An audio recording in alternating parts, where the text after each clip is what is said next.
Hello friends, welcome to the GTU studies and the subject Material Science and Metallurgy, and the chapter is Metallic Materials for the topic Spark Test and Magnetic Test.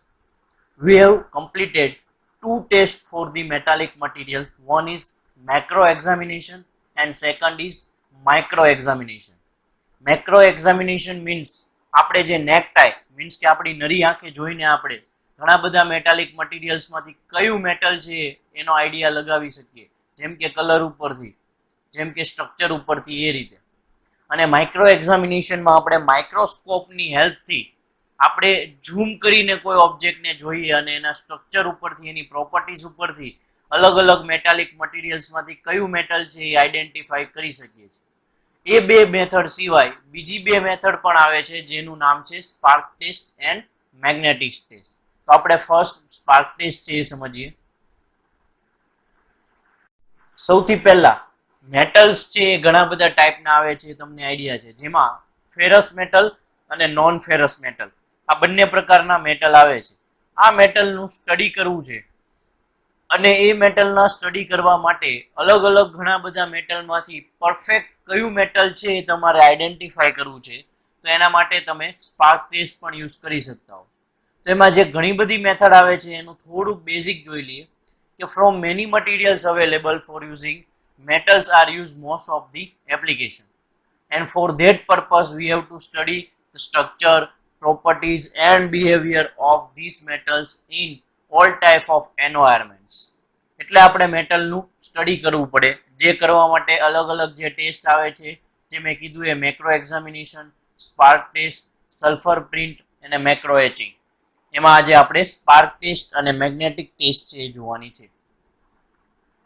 Spark ટેસ્ટનું નામ જ તે તમે એના ઉપરના meaning ઉપરથી સમજી શકો. Spark થતો હોય છે એટલે તમારે શું કરવાનું છે કે તમારી પાસે જે પણ મેટાલિક મટીરિયલ છે એ અવેલેબલ છે એમને તમારે એક ગ્રાઇન્ડર મશીન લેવાનું છે, ગ્રાઇન્ડિંગ, અને એની સાથે તમારે ટચ કરાવવાનું છે, એટલે કે ઘસવાનું છે એની સાથે. રેડી? એનાથી શું થશે, બંનેની સરફેસ છે એ ટચ થશે. જ્યારે ગ્રાઇન્ડર છે એ રોટેટ થતું હોય અને તમે એને ટચ કરાવો મેટાલિક મટીરિયલને, એટલે ત્યાં સ્પાર્ક પ્રોડ્યુસ થાય છે.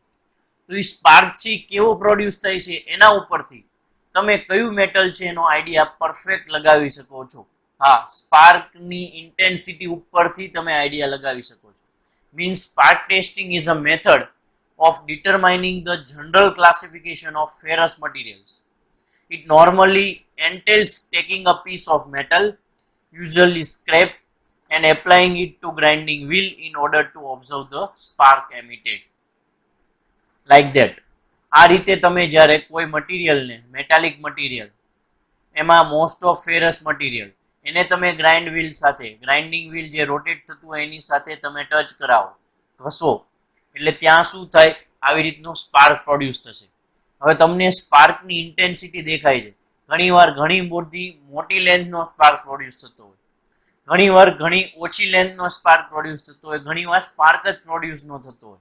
તો આવા અલગ અલગ નેચરના કારણે તમને મટીરિયલ કયું છે એ ઓળખી શકો, આઈડેન્ટિફાઈ કરી શકો છો. Ready? Means the shape and characteristic of spark. જે સ્પાર્કનો શેપ ક્રિએટ થાય છે અને જે કેરેક્ટરિસ્ટિક છે કઈ રીતે, તો એ હું તમને હમણાં ફિગર બતાવું. એ શું તમને ક્રિએટ કરીને આપશે કે when metal is ground with help determining its properties like carbon steel and mild steel.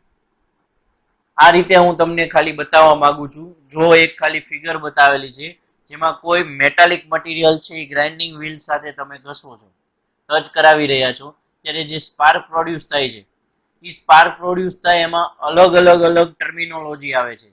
જેમ કે સ્પાર્ક પ્રોડ્યુસ થાય છે એમાં જે એન્ડ ભાગ હોય, જે મેઇન તિખારા જેવું લાગે છે એને ફોર્ક કહેવાય. જો ત્યાં લખેલું છે FORK. હવે એ ફોર્કની જગ્યાએ ઘણીવાર સિમ્પલ એક સ્પાર્ક પ્રોડ્યુસ થતો હોય, એન્ડ ઉપર જો અલગ શેપનો પ્રોડ્યુસ થતો હોય તો એને કહેવાય એરો હેડ, એરો જેવું પ્રોડ્યુસ થતું હોય છે. હવે જે લાસ્ટ એન્ડ ઉપર જે ફોર્ક અથવા એરો હેડ પ્રોડ્યુસ થાય છે એ જ્યાં ટચ કરો છો ત્યાં નથી થતું, ત્યાંથી દૂર થાય છે, એટલે એક લાઈન જેવું બને છે સ્પાર્કનું. અને એ લાઇનના એન્ડ ઉપર બને છે, તો એ લાઇન છે એને કહેવાય કેરિયર લાઇન. અને જો ત્યાં ઝુમકા જેવું બને છે એન્ડ ઉપર, 4K નથી બનતું અને એરોહેડ નથી બનતું, અને ઝુમકા જેવું કોઈ સ્ટ્રક્ચર તૈયાર થાય છે, તો એને કહેવાય બર્સ્ટ. તો આવા પ્રકારના અલગ અલગ રીતે તમે ટર્મિનોલોજી ઉપરથી કયું મટીરિયલ છે એનો આઈડિયા લગાવી શકો છો. અને એને એક્ઝેક્ટલી હું તમને રિયલ એક ઇમેજ સાથે કમ્પેર કરાવી દઉં. રેડી? જો જ્યાં ટચ થાય છે ત્યાંથી લઈને એન્ડ ઉપર છે બે વચ્ચે ડિસ્ટન્સ છે, તો જેટલી પણ લાઈન પ્રોડ્યુસ થાય છે એને કહેવાય કેરિયર લાઈન. અને એન્ડ ઉપર તમે જે સ્ટ્રક્ચર જોવા મળે છે ફોર્ક હોઈ શકે, એરોહેડ હોઈ શકે, અથવા તો બર્સ્ટ હોઈ શકે. આટલું ખબર પડી ગઈ. હવે તમારે પ્રોસેસ શું કરવાની છે? સૌથી પહેલા observe spark at grinding wheel under subdued light. Light proper વેમાં હોય અને એની સાથે તમે સ્પાર્કને ઓબ્ઝર્વ કરો. સૌથી પહેલા ઓબ્ઝર્વ કરતા વખતે ખાસ ધ્યાન રાખો કે ગ્રાઇન્ડિંગ વ્હીલ છે એ ક્લીન હોવું જોઈએ. Pressure on metal should be medium or uniform. બંનેમાંથી આટલું પ્રેશર હોવું જોઈએ, બહુ વધારે પ્રેશર છે એ હોવું જોઈએ નહીં.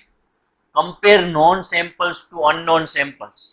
તમને જો ખબર છે કે સપોઝ એક મટીરિયલ છે એ કાસ્ટ આયર્નનો બનેલો છે, હવે એનું તમે ઓબ્ઝર્વ કરો કેવો સ્પાર્ક પ્રોડ્યુસ થાય છે, બરોબર? એવું જ દરેક મેટલનું ઓબ્ઝર્વ કરી લો જે તમને ખબર જ છે કે આ જ મટીરિયલ છે. હવે તમે જે અનનોન સેમ્પલ્સ છે, જેનું તમને મટીરિયલ નથી ખબર, એવા સેમ્પલ્સ લ્યો, એમાં સ્પાર્ક પ્રોડ્યુસ કરાવો, અને જેટલા પણ તમારી પાસે મટીરિયલ ખબર છે એ બધાની સાથે કમ્પેર કરો. કોઈક એક સાથે મેચ થતું હોય છે, તો જેની સાથે મેચ થાય એ મટીરિયલ હશે જે અનનોન સેમ્પલ છે.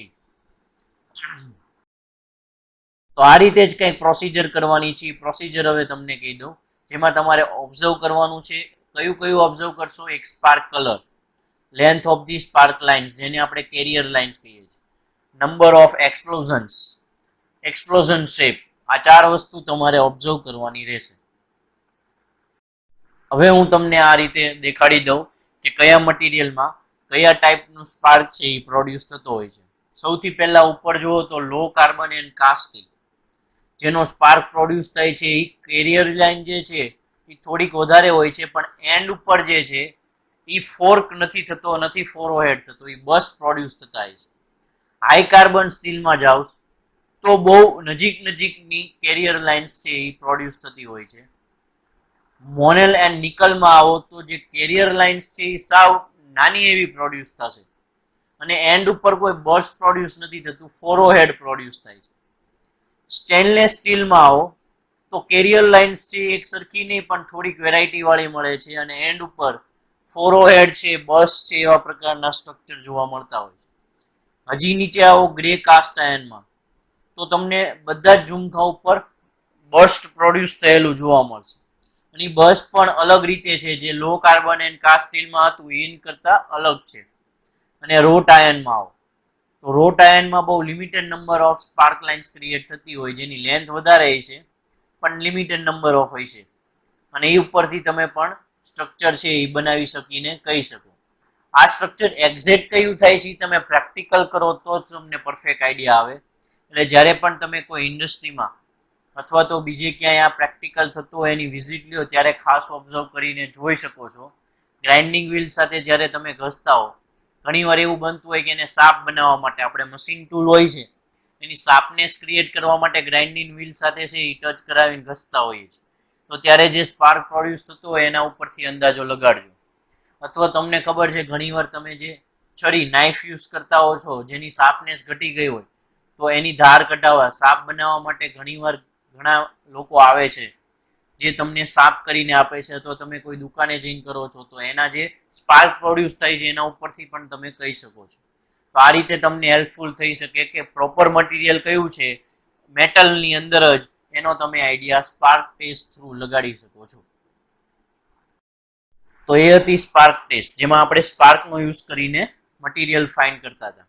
હવે એ જ રીતે મેગ્નેટિક ટેસ્ટનો યુઝ કરવાનો છે, જેમાં મેગ્નેટ નાખીને મટીરિયલને એટ્રેક્ટ કરવાનું છે.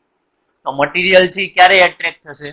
જ્યારે ફેરસ મટીરિયલ હોય તો, અને નોન ફેરસ મટીરિયલ હોય, નોન ફોરસ મેટલ, તો it can not be attracted to the magnet. Simple and તો magnetic test is another method used to aid in the general identification of metals. Some metals are non-magnetic. Of course. એટલે જે magnetic જે છે એ magnet through છે attract થશે અને non magnetic છે એ નહીં થાય. એટલે બે પ્રકારે તમે ડાયરેક્ટલી મેગ્નેટ રાખીને ક્લાસિફાય કરી શકો કે આટલા મટીરિયલ મેગ્નેટિક છે, આટલા મટીરિયલ નોન મેગ્નેટિક છે. Generally ferrous metals are magnetic and non ferrous metals are non magnetic. Like that. તમે જે પણ મટીરિયલ એટ્રેક્ટ થાય છે એને મેગ્નેટિક પ્રોપર્ટીઝ છે એવું કહી દો, સાઈડમાં રાખી દો. જે નથી થતા એને અલગ રાખી દો. હવે જે મેગ્નેટિક છે ટૂંકમાં ફેરસ મટીરિયલ છે એ ખબર પડી ગઈ. હવે એમાંથી પ્રોપર કયું મટીરિયલ છે એનો જ આઈડિયા લગાવવાનો તમે બાકી રહેશે. એટલે ફેરસ અને નોન ફેરસમાં ડિવાઈડ કરવા હોય તો મેગ્નેટિક ટેસ્ટ છે એ યુઝ કરી શકાય છે. This method is not 100% accurate. શું કામ? કારણ કે most of ferrous materials are magnet. બધા જ છે એવું નથી કહી શકાતું. Sometimes stainless steel are non magnetic. એ ફેરસ મટીરિયલ છે છતાં પણ સ્ટેનલેસ સ્ટીલ છે એ ઘણીવાર નોન મેગ્નેટિક બિહેવ કરે છે. તો આના કારણે 100% એક્યુરેટ રિઝલ્ટ ન પણ મળી શકે. એટલે મોસ્ટ ઓફ કેસની અંદર માઇક્રોસ્કોપિક એક્ઝામિનેશન અથવા સ્પાર્ક ટેસ્ટ જ યુઝ થતું હોય છે. In this instance, there is no substitute for experience.